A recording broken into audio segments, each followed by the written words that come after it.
Веќе е време да ја отвориме темата и секако да ја представиме нашата следна соговорничка во студиото на Македонија денес, со која што ќе се потрудиме да ги најдеме начините и техниките како да развиеме вештини со кои што ќе ги одврземе врските кои што не ограничуваат во нашиот живот. Зашто станува точно збори и каква е оваа метода која што се користи низ светот и се употребува се со цел полесно понатаму да продолжиме со животот и секако да се ослободиме од сите врски кои што не ограничуваат. Во нашето студио за прв пат, но се надевам не и за последен, ќе имаме можност да разговараме со Билјана Пешева, која што е професионален обучувач за возрастни и јога инструктор. Билјана, добар ден и добре дојдовте. Добар ден, мило ми што ме поканивте. Нас ни е драго што ја прифативте понудата да разговараме на оваа доста интересна тема. Во нашиот живот постојат многу врски кои што не ограничуваат, многу врски кои што свесно или несвесно влијаат врз нашето однесување и то како ние се чувствуваме во даден момент. Може ли за самиот почеток на разговорот, пред секако да ги отвориме и телефонските линии, да дадеме еден вовед за гледачите, кои се всушност овие врски кои што нас не ограничуваат? За каков тип на врски станува збор? За каков тип на врски станува збор? Значи, ние како во нашиот живот влијае нашето образование, нашата околина околу нас, кое што не имаат изградено да бидеме личност такви какви што сме сега, на возраста на која што сме. Но најголемото влијание во нашиот живот го имаат извршено луѓето кои што не имаат чувано, тоа се најчесто нашите родители или луѓе доколку не сме имале родители или биле починати прерано, некој кој што се грижал за нас како родител и начинот на кој што се однесувале кон нас, на некој начин не има условено да се чувствуваме, да мислиме, да се однесуваме соодветен на тоа што го барале авторитетите од нашиот живот. И сега некогаш во животот, тоа е најголемата една проблем, да кажам, на човекот, што со себе го носи страдањето. Секој од нас нели сака да биде среќен и да чувствува мир и така натаму. Меѓутоа, страдањето што го имаме во себе најчесто е поврзано со некоја болка, која што во нас длабоко сме ја закопале поради одредени случувања, однесувања, емоции, мисли, настани, кои што повеќе или помалку влијаеле и не одредиле.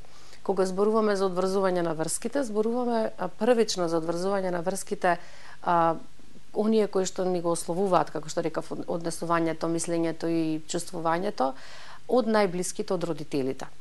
При тоа, тука не станува збор за, кога ќе кажеме, најпрво се обврзуваме врските од родителите, не значи дека ние нема да разговараме со родителите или дека тие ќе ги, нели, во македонски стил ќе пресечеме и крај повеќе, ќе прекинеме, да.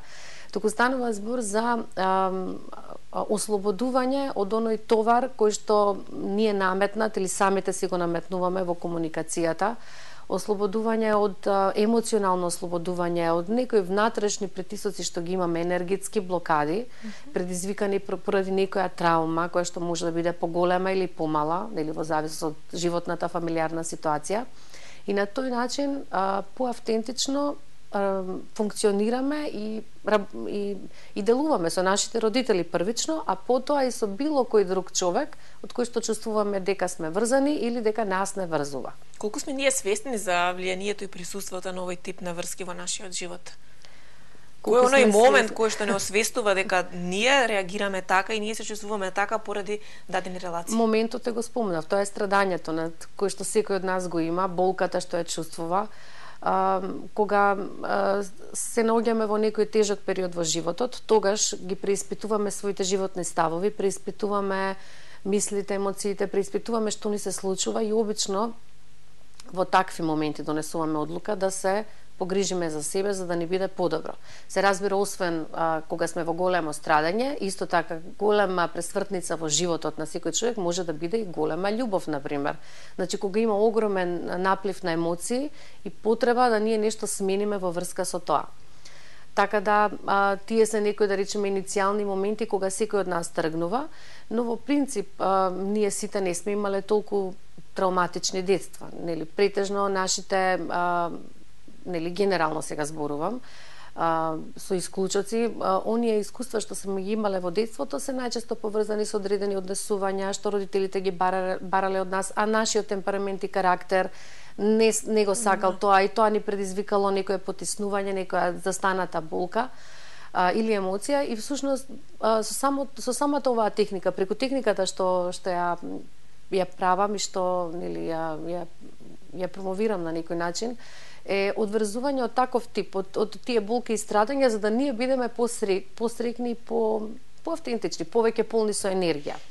Ако го земиме човечкото тело како една река, нели, и може да кажеме дека повисоката свесност или внатрешната мудрост или интуицијата, која што е основа на оваа техника, е изворот од каде што извира реката, и сега таа река кога оди низ едно човечко тело, поминува нели низ канали, низ и наидува на брана, на камен, наидува на препреки. Тие препреки што што постојат внатре во нашето тело се или емотивни поради некоја болка, или физички, значи болест некоја која што е наталожена на некоја емоционална повреда која што е застанала во нашето тело.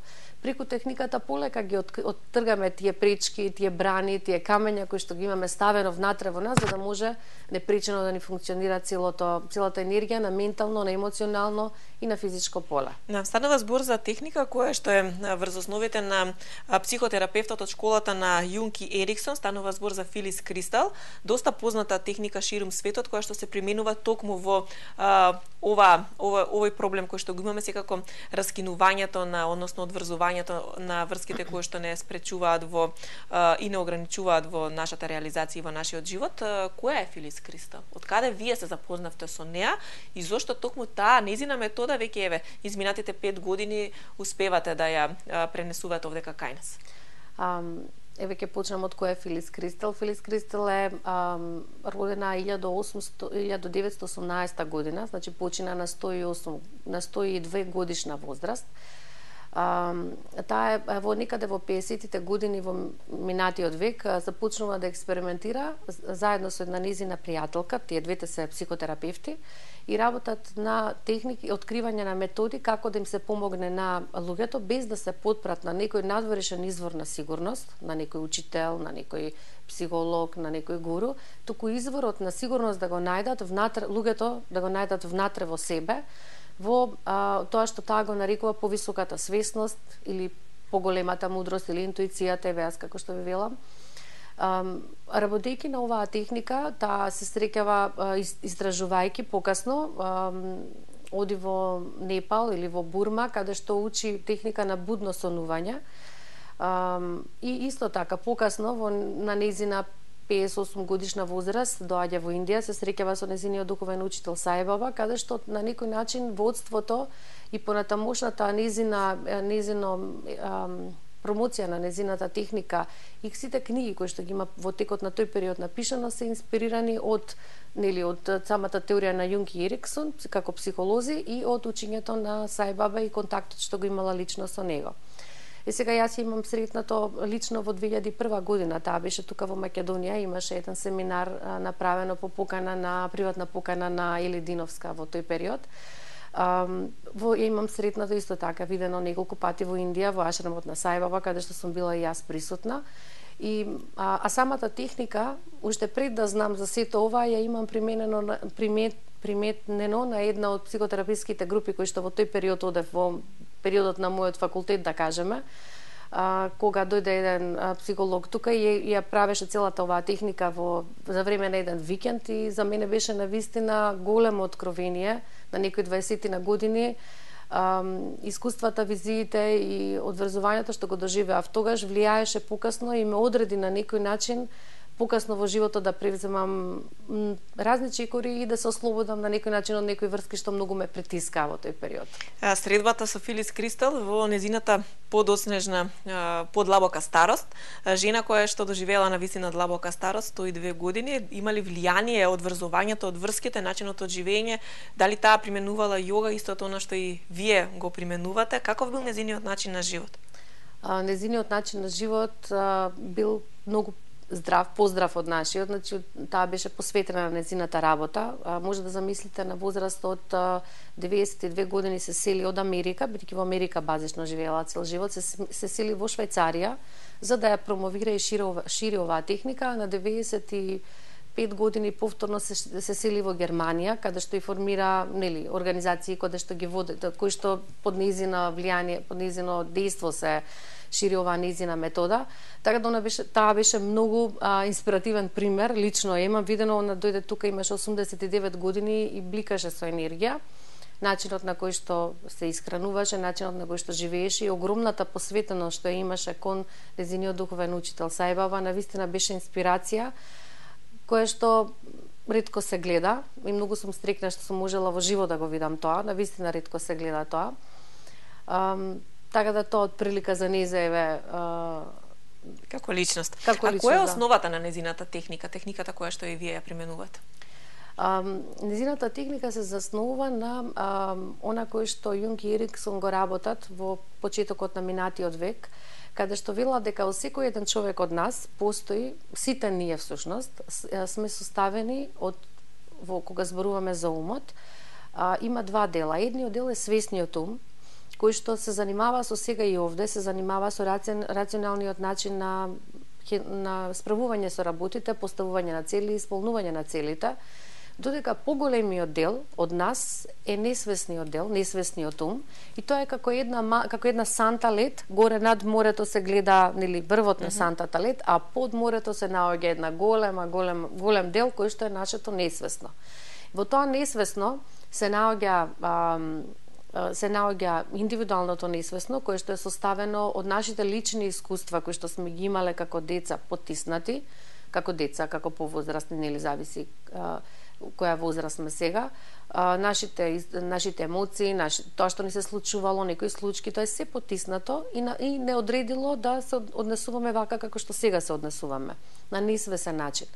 Во тоа несвесно се наоѓа и колективното несвесно, кое што е всушност и основа на теоријата на Јунг, кој што вели дека во колективно несвесно се наоѓаат сите оние начини, образци на однесување, кои што се со генерации генерирани и како голем енергетски набој стојат во секој еден од нас.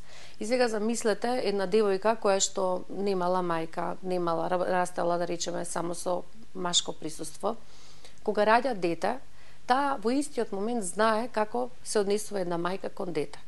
Тоа е она кое што може најблиско да го посочиме што значи колективно несвесно, кога сеќавањата, искуствата од минатите генерации генерирани, значи начинот на однесување, мислење,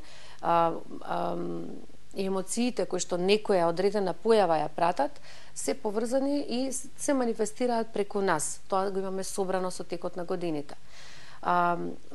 Тука Јунг го спомнува колективното несвесно, единица мерка на колективно несвесно вели дека архетипот, така зборува тој за архетип мајка, жена, татко, дедо и така натаму, различни има моменти. И ако една слика е архетипот како главна фотографија, таа е поврзана како сегменти од фотографијата се символите преку кои што доаѓаме во контакт со тоа кој што го носиме во нас. И затоа таа во незината техника ги користи символите како играчки преку кои што стапува во контакт со нашата подсвест, односно стапуваме во контакт со нашата подсвест, бидејќи и децата учат на некој начин кога се опуштени и смирени. Така кога е весело, преку различни играчки. На овој начин, преку символот се дава тоа оружје или алатка со кој што се доаѓа во контакт со нашата подсвест и се праќа порака до подсвеста. Бидејќи ние нашето однесување го одредува, мислењето и чувствувањето подсвеста го одредува. Или таа е таа што го влие. Ние несвесно, доколку донесеме одлука, доколку се држиме на таа одлука, тоа го спроведуваме. Но во првиот момент на стрес или некоја страшна ситуација за нас, ние одма паѓаме на несвесното однесување. И всушност, расчистување на сите овие минати искуства, мислења, однесува, се што не ни се допаѓа. Некогаш, да ви кажам, и преголемата љубов што сме имале како дете. Нели велиме цело време одврзување од нешто лошо во наводници. Но некогаш и преголемата љубов, ако сме ја доживувале како дете од нашите родители, од баба и дедо и така натаму, или од некој друг човек кој што ни бил многу значаен, ние обврзувачки и не врзува, затоа што очекуваме дека истото нешто ќе ни се случува сега и тука. Така да и тоа на некој начин е врска, затоа се тргнува од одврзување на врските првни со родителите, за да ние бидеме ослободени да делуваме автентично, такви какви што сме, независно од другите што очекуваат околу нас. Вие сега веќе во недела ќе имате една ваква работилница овде во Скопје, за која што секако гледачите ќе може дополнително да се информираат на социјалните мрежи. Секако може да го побараат и вашиот контакт по завршувањето на емисијата. Телефонските линии се отворени доколку можеби сега имате некое прашање во однос на темата на која што разговараме, како да се одврзат врските кои што не ограничуваат. Секако тука е методата на Филис Кристел, жена која што со оваа техника успеала да спаси многу луѓе и да ги насочи во еден поинаков правец на живење, да ги ослободи од сето она што ги ограничува. Јас сакам да кажам дека освен во Скопје што ќе биде сега, извинете, освен што во Скопје што ќе биде работилницата сега во недела, гледачите може да најдат да добијат повеќе информации на Healthy Yoga и Healthy Life Skills страните на Facebook. Исто така имам објавено работилници во Штип, во Струмица и во Битола, во текот на после великденските празници, во текот на април месец, така да ако имате гледачи од тие градови, може слободно да ме контактираат. Одлично што ги запазувате и останатите градови. Вообичаено сите работи се случуваат во главниот град, па се занемарени останатите и помалите градови. На овој начин ќе имаат можност сите оние кои што сакаат нели дополнително да се информираат на вашите Facebook страни. Треба ли да имаат некое претходно знаење, познавање, можеби нешто што ќе допринесе за полесно да ги совладаат овие техники? Претходно знаење нема потреба. Човек само треба да има желба да дојде да учествува на една ваква работилница. Се работи на начин на кој што се користат символите и преку техниката на креативна визуализација и медитација, луѓето стапуваат во контакт со себе и нели преку водење на процесот поминуваат, значи не треба никакво предзнаење, треба само да го тргнеме од себе оној дел во нас кој што е полн со предрасуди, стереотипи и да пристапиме кон оваа техника како едно дете кое што сака да научи нешто ново, од кое што може да добие нешто ново и интересно за себе. Што можеме да очекуваме, односно што е она што можеме да го постигнеме преку одврзувањето на врските кои што не ограничуваат? Што можеме? Можеме многу работи, можеме тоа што веќе испомнав, да она што е најважно од секој нас што внатре го посакува е да живее автентично и да биде доследен во тоа, начинот на кој што живее, да мисли, да делува и да се однесува во едно, значи исти да му бидат мислите, зборовите и делата, да не биде мислам едно, чувствувам друго, трето правам, бидејќи тие работи ни прават многу немири во секојдневието и справување потоа со разни проблеми, разни огани да изгаснеме од целата таа работа. Значи, овој метод ја зголемува внатрешната сигурност, појасно ги гледаме релациите со луѓето од кои што сакаме да се одврземе. Тоа може да бидат не само родители и други луѓе.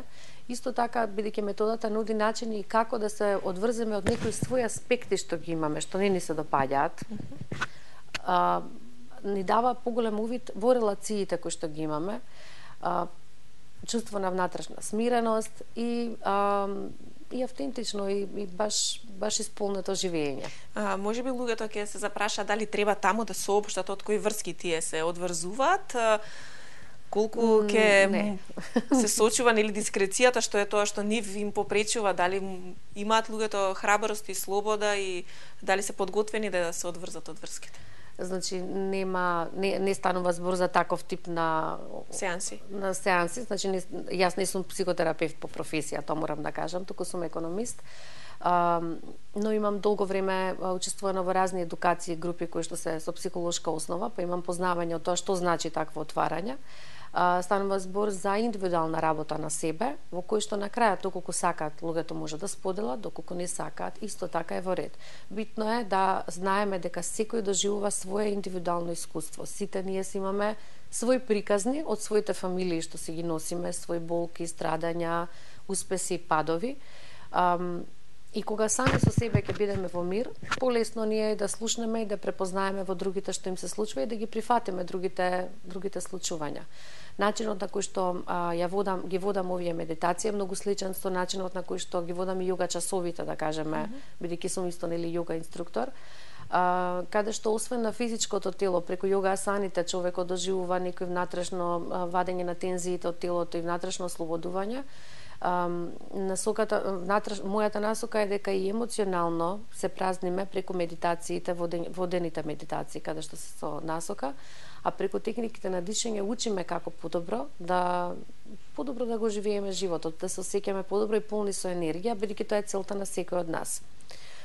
Освен тоа, во изминатата година започнав да водам и велнес и јога ретрити, каде што вештините за здрав живот поврзани со физичкото вежбање преку јогата и техниките на дишење, медитација, поврзани заедно со тимската работа и на некој начин градење на нови контакти и личности преку учење на работи кои што ги градат нашите лични потенцијали како лична работа на себе, им помага на луѓето да дојдат во многу убава кохезија, значи да направат убава кохезија помеѓу сите овие аспекти. И истаков wellness камп организирам оваа година во мај месец за време на оној големиот продолжен викенд на крајот на мај, така да може да се информираат исто на Healthy Yoga и Healthy Life Skills страните. Верувам дека тоа се одлични дружби каде што има многу позитивна енергија и многу луѓе расположени да направат промени во својот живот. Она што рековте е најважно да посакаат да дојдат на една ваква работилница, едно вакво место каде што ќе може да ги одврзат врските кои што ги ограничуваат. Дали самото тоа значи дека ќе успеат да ги одврзат сите врски? Од што е пресудно за одврзувањето на врските? Имаме ли многу успешни приказни? Значи, секоја приказна е успешна, бидејќи секој се отвара до она ниво до кое што може да го прифати тоа. Ние луѓето сме организам кој што постојано се менува. Нашите се околу нас постојано се трансформира, а ние луѓето се држиме и не ќеме да се мрднеме од таа позиција. Значи, не станува збор за успешни и неуспешни приказни, не би го прикажала тоа така. Туку луѓето еднаш кога ќе го видат на внатрешно поле, почувствуваат и видат нели преку во самиот свој ум, целиот тој процес на кој начин се поврзани они со таа некоја личност. Тоа е само по себе успех, бидејќи целосното одврзување можеби нема да заврши на самата работилница, можеби ќе се повтори, можеби ќе треба некој човек треба неколку пати да се повтори, кај некој човек од прв пат се завршува процесот. Важно е што има метод и што има техники кои што дури може и сам дома да се ги примени. Јас на учесниците на моите работилници обично им ја праќам и првата книга од Филис Кристал "Раскинување на врските", бидејќи ако не може да дојдат, може да ја прочитаат книгата, да си работат по тие упатства и на некој начин да тоа продолжи да работи во нив таа свесност.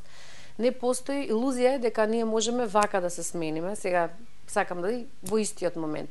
Тоа е процес на постојана работа на себе и преиспитување на себе, бидејќи се менува. Во еден момент кој ќе извадиме, нели, кој ќе ги раскинеме врските со родителите, ќе излезе дел од нас кој што сме го заборавиле, сме го потиснале. Тој дел е повторно врзан со нешто друго. И како кроминот и лушпите, секоја лушпа како што се вади, излегуваат други аспекти. Се додека не дојдеме до сршта. А не се доаѓа одма вака преку ног до сршта. Мислам дека едно бебе за да излезе на површина треба 9 месеци да поминат. Така да исто и ние луѓето, ако 40 години сме се граделе како личност со едно одење или со една позитивна мисла или само со еднаш два пати примена на некоја техника, нереално е да кажеме дека на вистина тоа ќе биде крај на све. Но ни носи голема одскочна даска да почнеме да правиме и да чекориме на патот на да се сакаме себе си повеќе. Значи ли дека може потоа да се започне ново поглавје во животот по одврзувањето на врските? Сигурно може да се започне, бидејќи навистина влијае баш така, на тој начин влијае тоа во себе и влијае на начин на кој што знаеме дека постојат методи, техники, не само оваа. Јас сакам да кажувам секогаш дека постојат разни техники, бидејќи на разни типови на луѓе разни техники им одговараат, кои што им носат нови поглавја, нови прозорчиња во животот преку кои што може да скокнат и да продолжат и да се осетат на вистина така како што треба. Колку се свесни кај нас луѓето за потребата за себе менување и инвестирање во самите себе, колку сакаат да посетуваат вакви работилници, вакви тренинзи, вакви обуки кои што вие секако ги подготвувате се со цел да го пренесете своето искуство, своето знаење и да помогнете преку оваа метода на другите. Има ли интерес? За оваа метода има интерес, луѓето се имаат слушнато за Филис Кристал, мислам дека повеќе бидејќи станува збор за на некој начин психотераписка техника, која што има елементи на самоанализа, значи не станува збор за класичен начин на работа. Луѓето се многу заинтересирани да доаѓаат, а забележувам во последниве години голем проток на, да кажеме, интерес за работа на себе. Секој пат жените се побројни од машките, но тоа се менува, навистина се менува, бидејќи времето на како да ви кажам, на затвореност, на срам, на скриеност е некако позади нас. Ако сакаме нешто да ни се смени, мора да тргнеме од себе.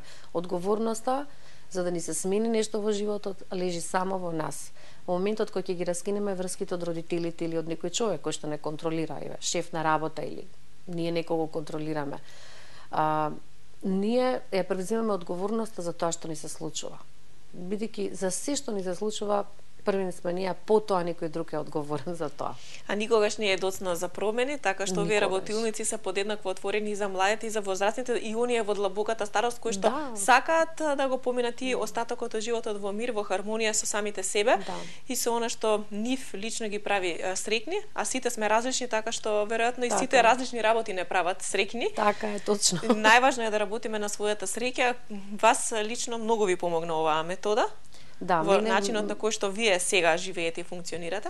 Да, јас оваа метода ви кажав многу одамна, на 20 години прв пат ја применив во еден интензивен викенд и доживеав искуства кои што се мои лични искуства, сега не би ги раскажувала, меѓутоа влијаја покасно да се насочам повеќе во, да речеме, во духовноста, па патува во Индија, бе во ашрамот на Сај Баба. Ме насочија во многу домени, истовремено инвестира во обуките, да речеме, од област трансакцијска анализа, која што на некој начин се уште ја сакам и ја учам. Тоа е област во психотерапија што се занимава со комуникацијата меѓу луѓето. И комбинацијата за мене лично помеѓу овие две работи, две алатки, мене лично ми дава најголем мир и најголема сигурност. Например, на тренинзите што ги правам за бизнис секторот, за кои што се тренинзи за напредни комуникацијски вештини, за комуникација, за преговарање и така натаму. На тие техники употребувам алатки кои што ги имам научена во, да кажеме, духовната сфера, а од друга страна, кога ги држам јога часовите, кога се чисто духовни, да речеме, средби, тогаш употребувам алатки кои што се користат во бизнис секторот, односно интеграцијата. Ние сме битие кои што живееме во ова општество. Не можеме да седиме 24 часа да медитираме, ниту пак ако 24 часа трчаме по пари, по углед, по кариера, тоа ќе ни донесе среќа. Значи, интеграцијата на тие две работи е многу битна во животот, односно мене лично ми се покажала како камел темелник, да кажам, на мојата работа. Верувам дека тоа на многу убав начин го пренесувате и на сите оние кои што ќе побараат помош за промена на својот живот. Вие сте јога инструктор, колку често ја преминувате и ја практикувате јогата, затоа што нели физички и ментално мораме да бидеме чисти и да работиме подеднакво исто и на физичкото и на менталното здравје. Ја применувам секој ден, иначе на часови водам часови по јога, 2 пати неделно во Healthy Yoga во студиото. Доаѓаат исто така луѓе од секоја возраст. Забележувам дека оние кои што се во позрела возраст, кои што имаат поминато повеќе искуства во животот, ги поминале оние младалачки нели турбуленции, да, имаат потреба да се смират. И јогата на некој начин, бидејќи прави баланс помеѓу умот, помеѓу телото и помеѓу емоциите, многу помага да се канализира сето тоа. И пак ќе кажам, жените секој пат се поприсутни од мажите, што можеби е поврзано со она колективно несвесно, како треба мажите што треба мажите да прават за да извадат од себе стресот, а што треба жените. Но сето тоа се менува и треба да се менува, бидејќи сега е ова едно сосема ново време од пред 20 на години, пред интернетот кој беше толку активен. Да, имаме многу промени, во чекор сме со сето она што се менува и така треба да биде. Колку луѓе се присутни на работилниците кои што ги организирате, влијае ли тоа врз основа на тоа дали ќе биде успешна работилницата? Капацитетите колку е? Па не влијае. Јас што повеќе луѓе, што повеќе искуства, тоа подобро? Не, јас сум спремна и за неколку луѓе да ја водам работилницата. Значи за мене јас го сакам ова што го работам и работејќи го тоа го правам најдобро што можам. Сум имала на работилниците присутно и по 30 души, и по 35 души, значи преголема група. Исто така е преголема одговорност во однос на групата. Значи, спремна сум и за мали групи, за големи групи. Луѓето битно е да дојдат и да сакаат да учествуваат во тоа, така да бројката не е важна во целиот овој процес. Да. Да. На самиот крај рековте дека имавте можност да го запознаете и са и баба, колку недостасува денес на човештвото еден ваков човек како него. Па неговото учење значеше интеграција, за мене значеше тоа интеграција на човечките вредности, односно промовирање на човечките вредности во сите религии, па таму во неговиот ашрам, можеа да се видат луѓе од целиот свет. За мене тоа беше првиот пат кога беше едно од воодушевувачките моменти, бидејќи не е важно која религија сме, не е важно дали сме машко, женско, каква позадина имаме позади себе, нели фамилија, едукација и така натаму. Ако сме луѓе, ако применуваме вистина, правилно се однесуваме, ако сме во мир и не сме насилни во збор, во мисла, во дело, ние сите ќе бидеме нели како едно општество. Тој вели дека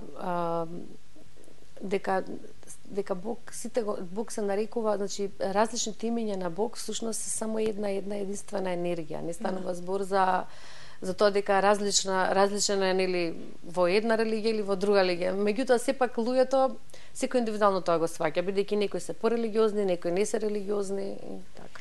Во секој случај, навистина верувам дека е едно убаво искуство за вас, посетата и средбата со са и баба и сето тоа денес го пренесувате и на останатите, сите оние кои што сакаат, како што кажав, да бидат дел од работилниците кои што вие ги организирате. Еве, развој за вештини за одврзување од врски кои не ограничуваат е следната која што веќе во недела не очекува. Верувам дека ќе биде навистина интересно и возбудливо. Ви благодарам и како што кажа, вие сте прв пат во Македонија денес, но се надевам не и последен, ќе имаме уште многу теми на кои што ќе разговараме. За денес ви благодарам и секако ви посакувам успешен викенд. Благодарам и на вас што поканивте. Драги гледачи, тоа беше нашата последна соговорничка за денешното издание на Македонија денес. Билјана Пешева, професионален обучувач за возрастни йога инструктор, со која што разговаравме на оваа наша последна тема, развојот на вештините за одврзување од врските кои што не ограничуваат. Работилницата е веќе во недела, незе може да ја пронајдете на социјалните мрежи Healthy Yoga, Healthy Lifestyle, Life Skills и секако да направите промени во вашиот живот, како за последно тема во денешното издание. Верувам дека беше доста интересна. Тука ќе се одјавам и ќе ви се заблагодарам за целото внимание кое што го посветивте на нашата емисија. Но пред да се одјавам, јас се извинувам, го заборавив спортот, неминовен и еден дел од Македонија денес кој што редовно го имаме. Колегите од режија се тука да ме потсетат како и да е во продолжение спортот, а потоа се одјавува. Македонските фудбалски сениори подготвени се за првата проверка во 2018 година. Ке се тестираме против Финска, 68-та селекција на светот во моментов. Проструја информации дека селекторот Игор Ангеловски нема да тактизира и со најсилните 11 ки излезе на теренот во Белек. Во формација 3-5-2, пред голманот Димитриевски, Муслиу, Велковски и Ристевски би биле стопери. Ристовски и Алиовски би действувале лево и десно, средниот ред би го чувале Спировски, Адеми и Барди, а за голови би биле задолжени пред се Пандев и Несторов.